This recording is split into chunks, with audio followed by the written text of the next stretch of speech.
आप देख रहे हैं पॉइंट बिहार। आइए जानते हैं बिहार की आज दिन भर की टॉप और प्रमुख खबरें। बिहार में मानसून पूरी तरह सक्रिय हो गया है। मौसम विभाग ने राज्य के कई जिलों में बुधवार 10 सितंबर तक येलो अलर्ट जारी किया है। बंगाल की खाड़ी से आ रही नमी के कारण लगातार बादल छाए रहेंगे। इस दौरान तेज हवाएं करीब 30 से 40 किलोमीटर प्रति घंटे की रफ्तार से चल सकती हैं।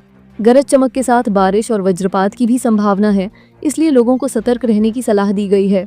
तेज प्रताप यादव मंगलवार को अपने छोटे भाई तेजस्वी यादव के विधानसभा क्षेत्र राघोपुर पहुंचे।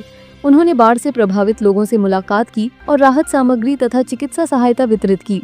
इस दौरान तेज प्रताप ने सरकार पर निशाना साधते हुए कहा कि नीतीश सरकार तथा स्थानीय सांसद और विधायक बाढ़ पीड़ितों की मदद में नाकामयाब रहे हैं।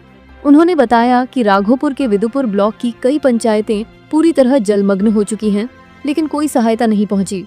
चुनाव आयोग ने बिहार में वोटर लिस्ट के स्पेशल इंटेंसिव रिवीजन SIR प्रक्रिया में आधार कार्ड को अब 12वें वैध दस्तावेज के रूप में शामिल कर लिया है। इस बदलाव के बाद मतदाता आधार कार्ड के जरिए भी अपना सत्यापन करा सकेंगे।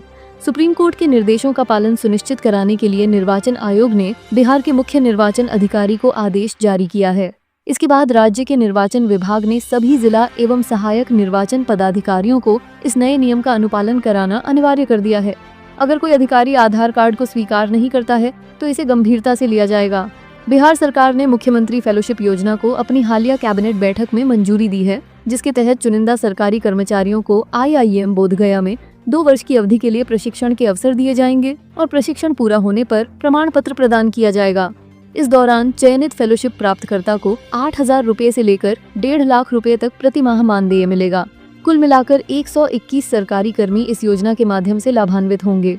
इसका उद्देश्य लोक नीति निर्माण और कार्यान्वयन में गुणवत्ता स्थापित करना है। बिहार में माई बहन योजना को लेकर सियासी तापमान बढ़ गया है। RJD की ओर से महिलाओं को 2,500 रुपए मासिक देने की इस योजना के तहत फॉर्म भरवाने पर NDA के नेता इसे धोखाधड़ी व जालसाजी बता रहे हैं। इस विवाद पर नेता प्रतिपक्ष तेजस्वी यादव ने पलटवार करते हुए कहा, अगर यह गैर कानूनी है तो सरकार हमें लिखित रूप में दे।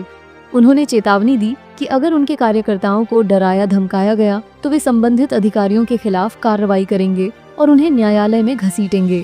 इंडिगो ने कोलकाता और पूर्णिया के बीच सीधी हवाई सेवा शुरू करने की घोषणा की है, जो 15 सितंबर से संचालित होगी।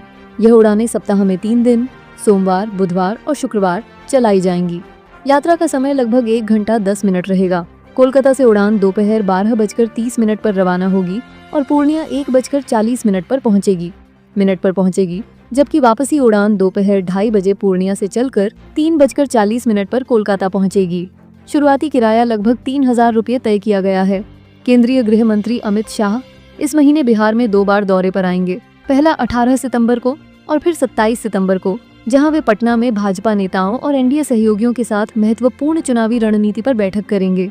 पहले दौरे में 2 जोन की कमेटियों से चर्चा होगी, जबकि दूसरे दौरे में अन्य जोन को शामिल किया जाएगा।